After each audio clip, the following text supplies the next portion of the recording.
सेरफांगुरियाव Bajaj bike लानो गोसो गुदुं सुबुंफोरनि थाखाय गाहाम खौरां। क'क्राझार जिल्ला सेरफांगुरियाव थानाय फुंखा एन्टारप्राइज बाजाज श'रुमआ फैगौ 25 सेप्तेम्बरनिफ्राय 29 सेप्तेम्बरसिम मेगा लर्न काम एक्सचेन्ज मेला खुंफुंगोन। बायगिरि नोंथांमोनखौ मिथिहोहरनाय जायोदि डाउन पेमेन्टआ आरसि इन्सुरेन्स लाफानानै 10,999 रांनिफ्रायनो जागायगोन आरो 500 रां होग्रोनानै गोसोबायदि बाइकखौ आवग्रिना दोननो हागोन।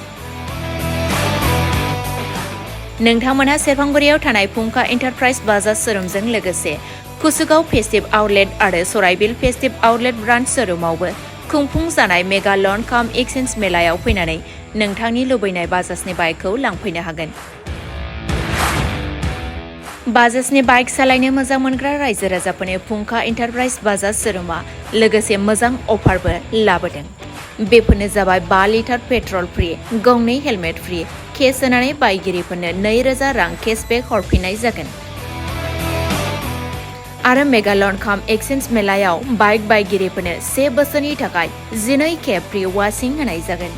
आबुङै मिथिबावनो थाखाय 6003817191 नङाब्ला 9101547892 आरो 9101598021 जानबुं नम्बराव खौरां लाहरनो हागोन।